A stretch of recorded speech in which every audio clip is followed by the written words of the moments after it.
Greetings and welcome, ladies and gentlemen. Welcome back to the channel. As always, it's yours truly here, Sugi Tech, and today I'm going to be starting a series of videos about Adobe Premiere Pro and how to use it. And this first video will be a very beginner tutorial meant for people who have not really done any video editing before or may have used programs like Sony Vegas or Windows Movie Maker for one. And I will just kind of show you the basics, how to import video, audio, pictures, and how to export the video, and a bit of the simple stuff that you need to do to get things started. And I will be doing separate videos on how to do certain effects and certain more detailed stuff later on. And in case you are just about to purchase Adobe Premiere, I maybe suggest buying Elements if you are really bad with technology. Elements is a lot easier to use versus Premiere Pro, although if you have used Elements, it's really easy to transition to Pro. It doesn't take that long to transition from one to another because they use pretty much like the same type of framework, and things are quite the same. But once you open Premiere Pro, this is the very latest version. There should be a start screen appearing, and this is also with the newest versions of Photoshop. So what we're going to do is click New Project. In case this doesn't appear, you can go to the top corner and click File, and there should be also New Project called Ctrl-Alt-N. And here we go to this screen, and you can see the name for the project. And this is not the name of the video file which we're going to be exporting later. This is going to be the project's name. So you can open the project and it will open it on Premiere Pro, things we have edited and so on. But you have to have all the source files there, otherwise they will give you errors. I mean, you're still able to open the file, but you're gonna replace the videos or find them again. So we're just gonna call this the doc video 2. And this is going to be location. This doesn't really matter for me because I'm just going to delete the, usually the files afterwards. And we're not going to go through these things. Keep them as they are, right, like this.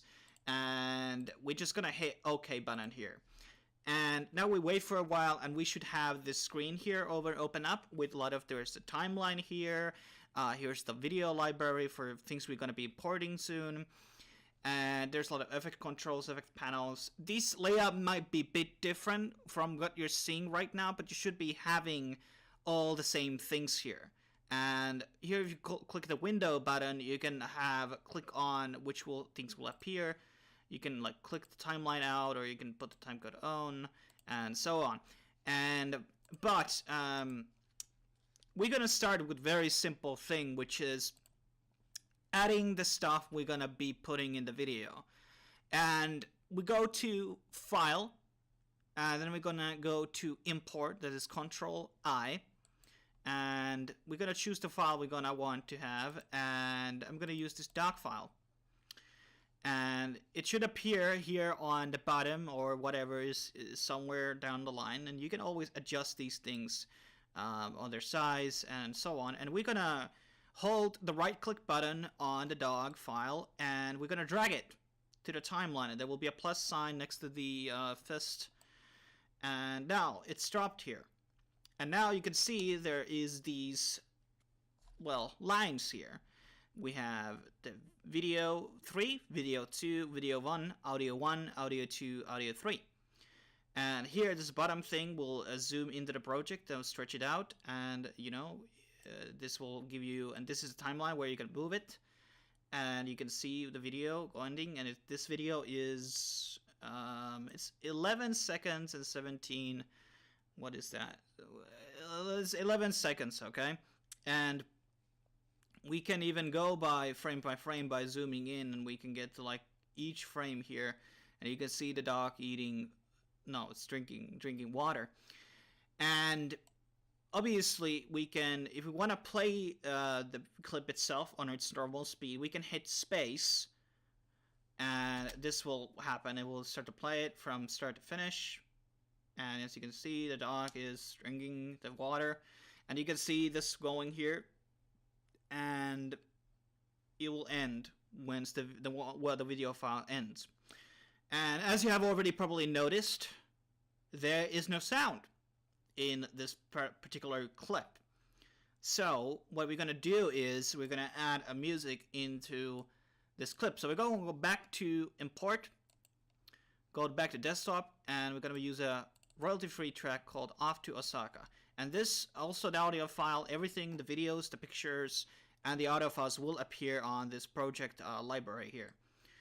And we're going to drag it once again, hold the right-click button, and we're going to drop it here. And it can be dropped into any of the 3 audios. It doesn't really matter. In terms of the videos, it matters which video will be on top. But I will be showing that in a second. But now we're going to play the clip with the sound. So we're going to hit the space again. We're going to drag the line over here.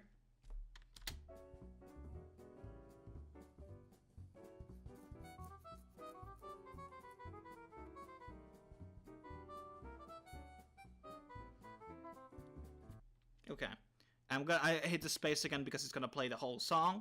We don't want to have the song go over here on the background without no video. So in normal situation where you would be doing video which would be on loop, we would pick the drag tool, selection tool here. I'm gonna put the right click button here, and we're gonna select the doc file, and here you can see effect controls, okay? And the effect controls can do simple stuff. We'll be doing a separate video. You can scale it so it will be zoomed in. I will be only using a certain portion of the screen. Position will change it to side, or sideways, or up and down, and so on.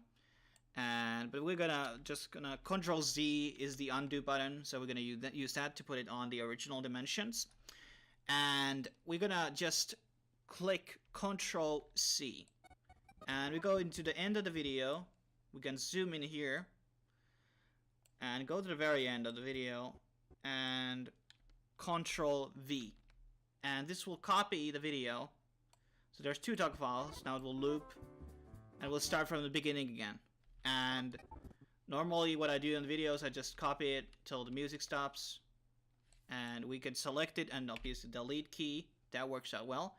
And in case we want to, we have a file, and you can see the music is stopping on the halfway, but the video is going on without the music. So we can use a very simple tool, which is the cropping tool, where we crop videos, and it's this tool here, the razor tool. Frankly, I wish there would be a hotkey for this. There might be, I haven't just found it yet. So you just go to a certain line on the video, and it will cut it on half. Here. And now we just select it and delete it. Now the video and the music is totally in sync. The video is obviously looping. I'm going to stretch this here to the very beginning, and here we go. Okay, that's our video, but we're not going to export this long video, so we're going to use just the 11 seconds. So what I'm going to do is I'm going to use the razor tool here again, and go into the very first part where the original clip ends, and we're just going to delete everything else. We're not going to use any of this. So we're going to have this file, and as you can see, we can go to the very end of the video. You can hear the music is not really smoothly transitioning out. So what we can do is go to the very end of the audio clip, and there's this sign, and you hit the right click and apply default transmissions. What does it say? Transitions. And now there is a bit of a fade out in the end, and this you can stretch this out. This fade out. This is the constant power, which is this fade out. There's a basic setting can be edited, but that's another video of its own. But this is, without doing any settings, you first open up. And as you heard, the sound was going, it was quieter in the last. It's more transition. And we're going to do the same thing for the video. So we're going to go to the end of the video file and hit Apply Default Transitions. And we're going to drag this. We're going to go click the cross dissolve here into the very end. And here we go. And as you can see, there was a fade out on the video, right? and you can stretch it on much as you want. And the fade out will start earlier depending on when you're gonna do. And obviously, more you stretch it, but we're gonna just use it like this, and the same as the audio, so they kind of will go in sync. And let's just say that is the complete video. We don't want to add any things, but since I need to show some of the important basics, so maybe somebody wants to insert their logo here or a picture. So we're gonna go back to the import. We got pictures, and I'm gonna be using this DTube logo, so service, and we're gonna once again we're gonna drag it, and we're gonna put it on the video too, because what layer is on top, the image will be on top, and this applies to videos and so on. And by clicking this, this is the picture's name, download PNG. We're gonna click it on here on the track, and we can double click it on the actual preview screen, and these lines will come on here, and then you can stretch it out, or as I showed you earlier, you can scale it from here as well. There are two ways to do it. I think this is much easier, much smoother, and let's just say this is some type of a commercial for DTube, so we're gonna have it. But as I said, it's important which video files and which pictures are gonna be on top, and you can if you're gonna move the dog clip to the very top, the video 3, we don't see the image anymore because the image is now underneath the video. So we're gonna drag it back to the video 1 track here. And if you need more video tracks, you just right click here, add tracks, and you can add video tracks, you can add audio tracks, and you just hit OK, and voila, we've got now 4 video tracks here, 4 audio tracks. Obviously, people who do very, very high-end editing, they have a lot more tracks. I tend to have around like 4 or 5 of these tracks, and obviously it's just really depending on what you do. Usually you don't need more than 1 audio file, but sometimes you need to mix and put effects on it, so then you need more, perhaps more audio clips. But that's another video of its own. But let's say this will also, we're going to do the same trick as we did with the other things. So we're going to apply default transitions from the end and from the start. So you can put it on 2 on both the sides, and the logo appears, and then the logo goes away. So like a starting commercial for you, okay? And let's say this is the final product. Or actually, I'm just going to show you probably the most wanted thing, which is probably maybe you want to add a text. So what we need to do is go to graphics. We go to add new layer, and text. And now a text layer appears here. And once again, we have to have the selection tool over here. And we can drag this font here. And we double click it and then hit delete and then start writing dog commercial, okay? And we just want to position it somewhere on now you see the type tool is activated, so select the selection tool again and put the dog commercial here. And I'm not a big fan of the font, so what I'm gonna do is I'm gonna select the whole text, and we're gonna go to the effects control, and if we scroll down you can see the source text. And you can you can get free great fonts from a website called dafont.com, which I really advise going to because there's great fonts there, which I recommend you using. A lot of the basic ones in Windows are pretty bad, so I don't really use it, so just when I want to use them. So I'm going to use something called Gotham Ultra. And this is a really, really nice commercial font for me. I think it's much clearer to read and all that. But I still feel like the background is so wide, we're going to put some effects on it. So we're going to scroll down a bit here in the FX control, and we're going to put a stroke on it. We check mark this one, and we choose color, and I want black. Okay? And it should be appearing here. Okay, for some reason it's not. Let's see. Okay. Well, let's forget the stroke for now because it's just giving me. Let's use the shadow thing. Okay, this is the black, and now you can see there's a dropping black, shadow on the text, and now it's much easier to read during the video, and you can see it. And that's how easy it is to, put text in your video, okay? And as you can see here on the line, this is how long you choose to have the video appear, and once it's blank here, that means it's not going to appear in the video. So as we go to this region, we don't see the logo, which is over here, and we don't see the text over here, so there's a bit of a break between the text and the logo. And now the video is complete, and we're going to obviously go to click save frequently, Control S, do it all the time, because sometimes if you're using correct version of Adobe, it might crash a time or two.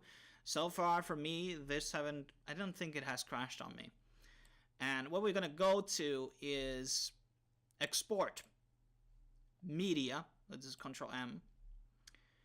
And okay, this appeared on the side screen, but here is the video. And the format, encoding format, there are a lot of them. One of the best qualities for me personally, there's a lot of tweaking and people want different things, is H264. And presets and stuff like that, we're going to look into another video. And here you can see the open name, which is the video's file. And we talked about earlier. And this, I'm just going to call it dog. And we're going to save, and it's on MP4. And it's going to be, here you choose where the video file is coming, not the project file. And here you can choose, I always check these two out, so in case you check them one out, I guess it's uploading without audio or video. I haven't tried that, but that's what I think it goes. That's what happens. And we can stretch this thing so you can see a bit clearer, which I don't have to scroll because everybody else is differently. And here you can see on the video tab what is the resolution of the video. So this is a pretty basic 1920 on 1080. And here's the frame ratio, 25 FPS, which is not that high to be honest. But the thing is that, for example, in YouTube, it's not able to even like run something like 120 FPS. I think that YouTube has the limit of 49 FPS the last time I remember. And what I usually check is render at maximum depth, which makes the quality much better. And then here we already use maximum render quality. That's what I use. Previews. I think this is only for showing you the preview file as it's rendering, but this is gonna make it much slower. And we don't hit the Q. We don't hit the Q. And here's the estimated size. So it's 40 MB. That's pretty small. And we're just gonna click export. And now it starts to render it. And usually it's gonna take much longer because of this. You must sometimes tweak the settings. And the video is done. And we're gonna go to videos. And I'm gonna open the video. Okay, let's put this smaller size here. This is probably not the best player, VLC, but this is a new computer, so we're just gonna play it here.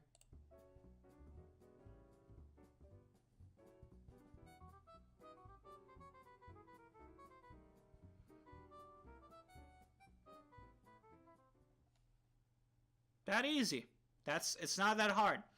And if you have any questions about the program or requests for effects or things you want to learn with Premiere Pro, leave them on the comment section below and I will be adding them on the next tutorial video. On new the viewers, I will be showing more of the video editing aspects of how to change the colors of the video, and then I'm going to be showing a bit of the audio manipulation, doing echoes and stuff like that. But that's pretty much for it now, and thanks for watching this video. Make sure to subscribe, and I will see you guys next time on the next tutorial. Cheers!